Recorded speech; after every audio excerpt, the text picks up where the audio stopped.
Ahojte, vítam vás pri tomto videu. Už dávnejšie som slúbil video, kde by sme sa pozreli na to, ako si vytvoriť účet v gruzínskej Solobánke. Takže video konečne vydávam. No a prečo si vlastne založiť účet v gruzínskej banke? Tých dôvodov je viacej a každý má nejaké iné preferencie.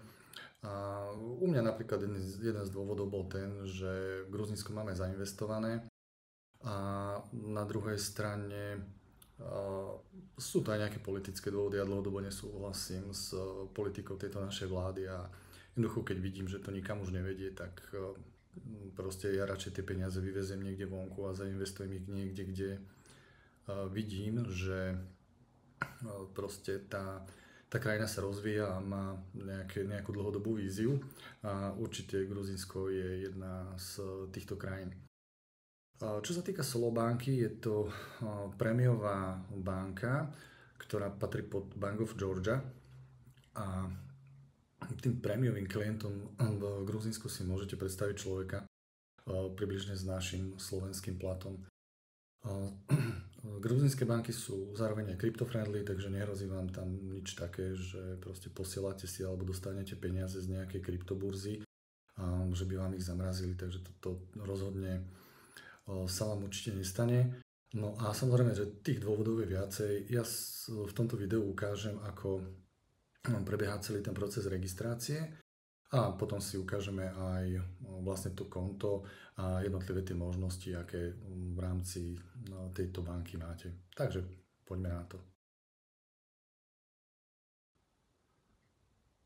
Prvé, čo musíte urobiť, je zaregistrovať sa vlastne na stránke Bank of Georgia, takže www.bog.ge alebo www.bankofgeorgia.ge a dostanete sa na takúto hlavnú stránku, kde si to samozrejme prepneme do angličtiny. Ono, čo sa vlastne týka samotného toho procesu registrácie, tak vy musíte rátať s tým, že vy budete musieť minimálne raz do Gruzínska vycestovať, aby ste si ten účet aktivovali priamo u nich. Takže prvé, čo je, vlastne s čím sa stretneme, je registrácia na stránke, kde vlastne prejdeme nejakým základným KYC procesom. No a potom ďalší krok je vlastne to, že musíte do toho Gruzínska fyzicky vycestovať a vlastne ten účet si tam potom aktivovať. Takže v hornom menu klikneme na tlačidlo Solo a dostaneme sa vlastne na podstránku Solobánky, kde si môžeme prejsť jednotlivé tie produkty. A keď si klikneme na Solo Packages, tak tu sú vlastne tri ponuky alebo tri produkty, ktoré vlastne oni ponúkajú, čiže Solo X, Solo Premium alebo Solo Club. Najviac, čo poznám ľudí, tak vlastne majú, aj ja osobne napríklad mám tento Solo Premium a dokonca aj tento Solo Club, ktorý má samozrejme, že veľa výhod, hlavne napríklad pre cestovateľov, ktorí využívajú napríklad letiskové salóniky a tak ďalej, takže tam je to úplne, že super. Ale ja napríklad mám aktivovaný tento stredný a tu si vlastne dole nižšie môžete pozrieť, že čo jednotlivé tie balíky obsahujú. Pri tej registrácii vlastne je dobre zvoliť si ročnú platbu, kde máte dokonca ešte 16% mínus na poplatkoch, takže je to zhruba 550 lari, čo je zhruba 170 eur. Takže tie účty nie sú celkom lacné, ale zase naozaj na druhej strane aj si potom ukážeme, že čo všetko je možné v týchto účtoch robiť. Takže je to zhruba takáto suma, ja som dokonca platil ešte menej, teraz dvíhali poplatky, takže zhruba práve tých 170 eur vás to vyjde ročne. Takže ďalej, čo musíme spraviť je to, že musíme si kliknúť na non-resident, to znamená, že nežijete v Gruzínsku a klikneme na create your account. Ono vás to vlastne hodí naspäť na tú pôvodnú teda oranžovú bielú stránku Bank of Georgia, takže sa nelákajte, je to v podstate jedna banka.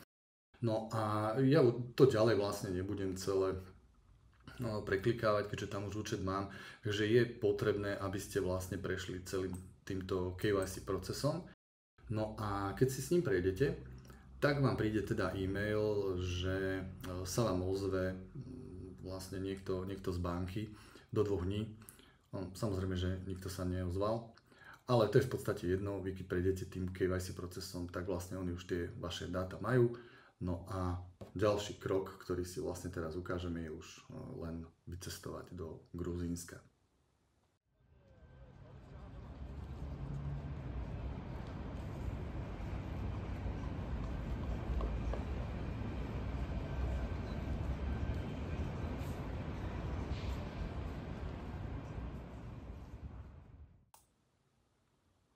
Takže vítajte v Gruzínsku, v krajine, kde mrakodrapy rastú rýchlejšie, ako na Slovensku pribúdajú úseky diaľnice z Bratislavy do Košíc. V prvom kroku sme si teda prešli KYC procesom na webovej stránke, no a v druhom kroku, ako som už hovoril, musíme navštíviť osobne Gruzínsko a jedno z takých zaujímavých miest, ktoré odporúčam navštíviť, je mesto Batumi, kde sa vlastne aj nachádza pobočka Solo banky, a konkrétne sa nachádza na Rustaveli Avenue. A môžeme si to aj ukázať, ako to tam vyzerá. Takže toto je vchod do banky. No a teraz si povieme vlastne, že čo musíte spraviť, keď už priamo prídete do banky. Keď vôjdete do banky, tak hneď sa vás tam ujmú a poviete im, že ste si prišli založiť účet a že v podstate už máte ten KYC proces spravený. A jediné, čo vlastne potrebujete, je slovenský pas. Stretol som sa už aj s tým, že si ľudia zriaďovali gruzínske SIM karty, ale nie je to vôbec potrebné. Ja som si takisto zriadil gruzínsku SIMku kvôli tomu, že som si myslel, že budem ju vlastne potrebovať, ale vôbec to nie je potrebné a pri vlastne tej registrácii, alebo teda priamo tam v banke môžete dať vlastne svoje slovenské číslo a všetky notifikácie vám vlastne budú chodiť normálne na slovenské číslo a budú vám chodiť SMS-ky napríklad, keď zaplatíte niekde v obchode, tak vám príde o tom správa. Čo je ale veľmi dôležité a v podstate asi najdôležitejšie z tohto všetkého je to, že vy im povedzte, že vy chcete, aby vám nastavili defaultný alebo ten hlavný účet eurový, pretože ako si aj ukážeme na tomto druhom obrázku, tak keď vlastne prebehne celá tá registrácia, tak oni vám donesú takýto papier, takýto kvázi hárok, kde máte informáciu o tom, že ten účet, ktorý máte vyspravený, je rozdelený na kvázi 4 podúčty.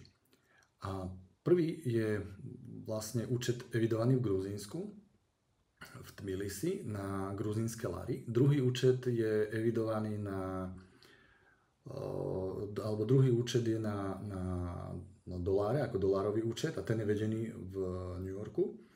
Tretí účet je účet, ktorý je eurový a ten je vedený v Nemecku. No a posledný účet je librový účet, ktorý je vedený vo Veľkej Británii. Takže vy máte v podstate jeden účet a keď si pozrieme na tento obrázok, tak tuto vidíte tie, čo som vlastne tam zafarbil, ale nechal som na schvál to koncové trojčíslie, aby ste videli, že v podstate vy máte len jeden účet, ale vy keď si napríklad pošlete na ten účet eurá, tak on vám príde na eurový účet. Mne napríklad, čo chodí nejaký príjem v Gruzínsku z prenájmu nehnuteľnosti, tak ten mi chodí napríklad na ten lari účet v gruzínskych lari. No a vy vlastne potom môžete spraviť to, že vy si medzi tými jednotlivými účtami môžete tie prostriedky aj presúvať. Ja vám to aj názorne ukážem. Ale prečo je to dôležité? Dôležité je to kvôli tomu, že vy ak napríklad primárne budete na Slovensku platiť eurami a mali by ste napríklad ten účet primárne nastavený na doláre, tak vy budete vlastne platiť z každej platby ešte ten konverzný poplatok. Hej? Takže kvôli tomuto je potrebné naozaj zvážiť si, že v akej mene budete najčastejšie robiť tie platby a ak sú to napríklad eurá, tak určite si ten defaultný účet dajte ako eurový. No a ďalšia vec je vlastne to, že vy keď prejdete celým tým procesom a už dostanete vlastne tento papier, kde máte vlastne aj svoje číslo účtu, tak vám povedia, že sa máte dostaviť na druhý deň. No a na druhý deň, keď som tam vlastne aj prišiel, keď sme tam prišli, tak do druhého dňa už máte vlastne vystavené dve prémiové karty. Jedna je Visa a druhá je Mastercard. Takže vidíte, že naozaj ten proces je veľmi jednoduchý, super sa tam o vás postarajú, spravia vám kávičku a naozaj sa cítite tak, ako by ste sa mali v prémiovej banke cítiť. No a teraz sa už poďme pozrieť na to, keď takýto účet už mám zriadený a chvíľku ho už používam, takže už tam mám aj nejaké prostriedky, ktoré mi prišli za prenájom nehnuteľnosti, mám tam aj nejaké svoje eurá, ktoré si tam posielam a ktoré míňam, takže môžeme sa teraz na to pozrieť, ako vyzerá tá ich banková aplikácia.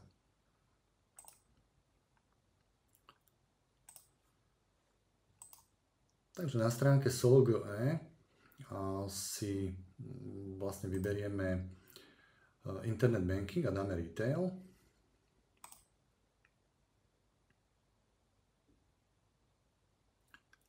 A prihlásime sa už so svojimi prihlasovacími údajmi.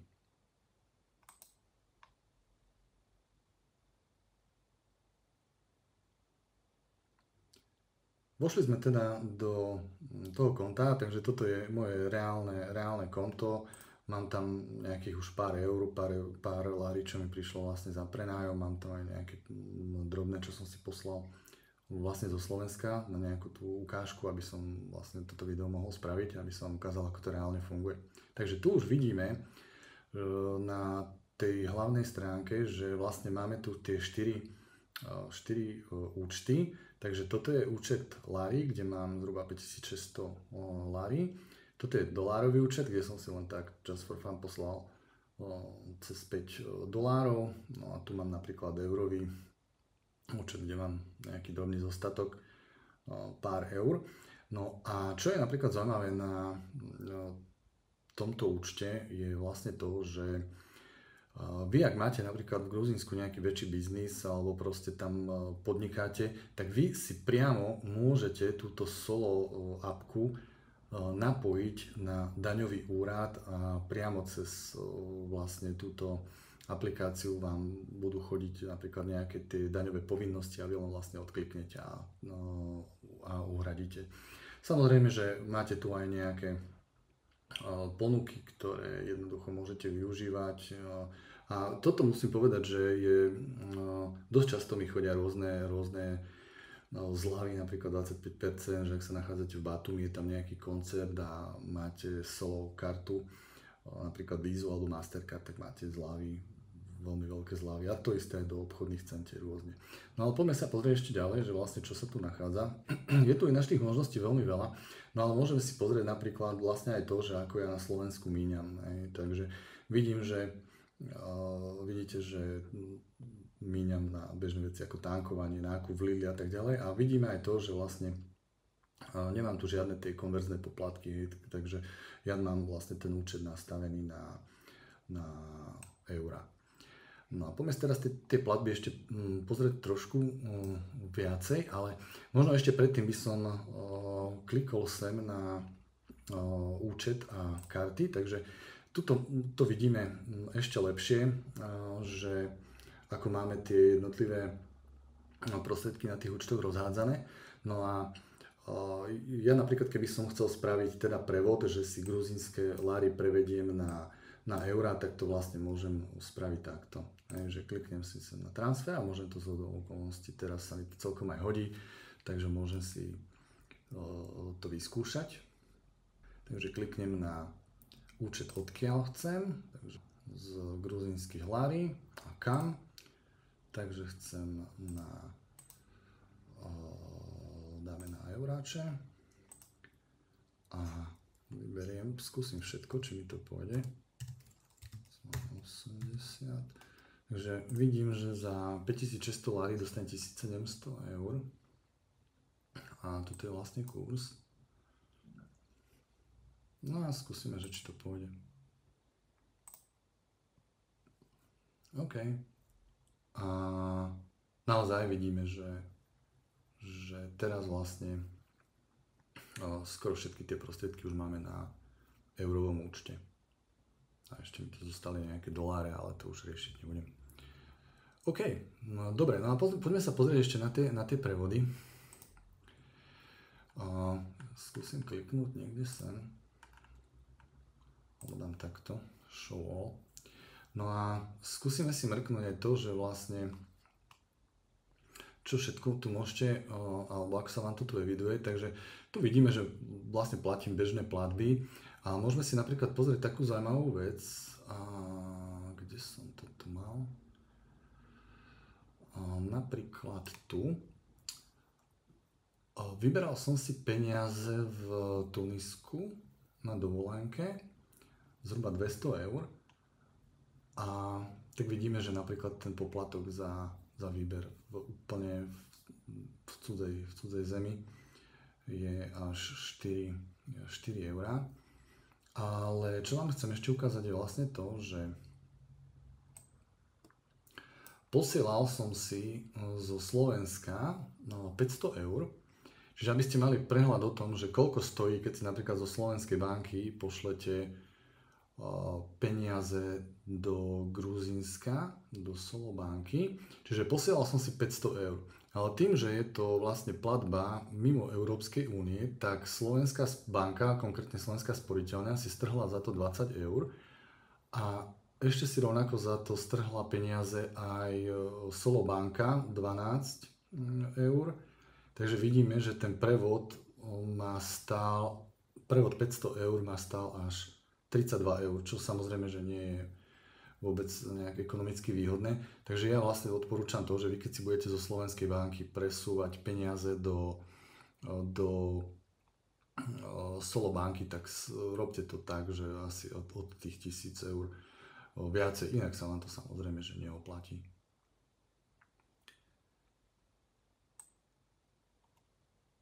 Takže toľko taký ten základný prehľad o tom, že ako vyzerá tá aplikácia.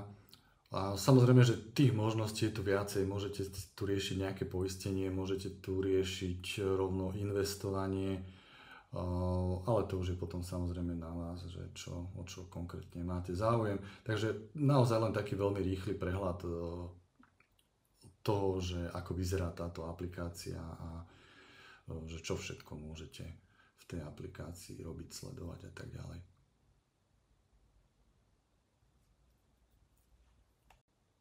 No a na záver, ešte čo by som k Solobanke povedal, je to, že keď využívate vlastne tie Visa karty, alebo Mastercard, tak je tam možnosť navštevovania aj letiskových salónikov. Len tu vás chcem upozorniť, mne to zo začiatku nejak akože nie, že nefungovalo, ale proste nedalo sa mi vstúpiť do Salónika, keď som sa preukázal takouto kartou.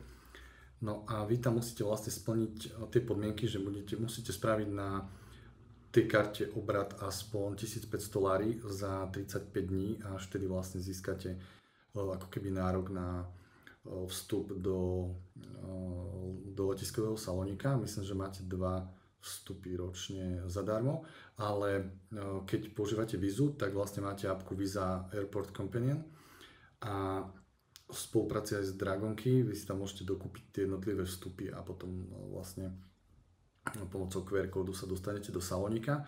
To isté aj s Mastercard, ale s aplikáciou Launchkey.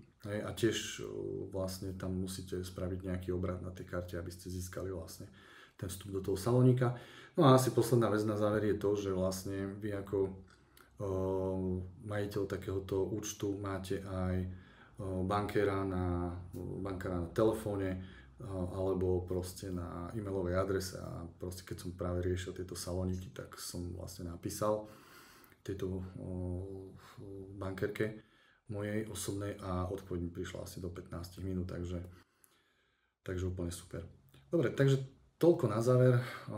Ja vám ďakujem veľmi pekne, že ste toto video dopozerali. No a ako prekvapenie na záver je to, že v roku 2026 budeme organizovať veľký trip do Gruzínska práve kvôli zriaďovaniu účtov a organizujeme to v spolupráci so Slovenskou 21. Takže kto budete mať záujem tohto tripu sa zúčastniť, je to trip len na vlastné náklady čisto, my nie sme žiadna cestovka ani nič také, takže každý, kto bude chcieť sa tohto tripu zúčastniť, tak tu máte QR kód, pridajte sa do signálovej skupiny a sledujte tam vlastne informácie, ktoré tam budeme pridávať a budem tam pridávať informácie o tom, kedy sa bude letieť, nejaké tipy na ubytovanie, to si vlastne hradí každý sám, takže ak si chcete zriadiť účet v gruzínskej Solobánke, určite sledujte tento signálový kanál a budú tam celkom zaujímavé informácie. Takže ja vám ďakujem veľmi pekne. Ak sa vám video páčilo, dajte like, prípadne odber. Ja nie som nejaký veľký youtuber, ja proste tieto videá robím len preto, aby som proste pomohol nejakej úzkej skupine ľudí, ktorá má záujem o nejaký špecifický content. Ale ak sa vám to páči, budem samozrejme rád za like a prípadne ak by ste mi chceli dať nejaký donate cez Lightning Network, tak samozrejme, že tiež budem rád. A ďakujem vám ešte raz veľmi pekne a uvidíme sa pri ďalšom videu.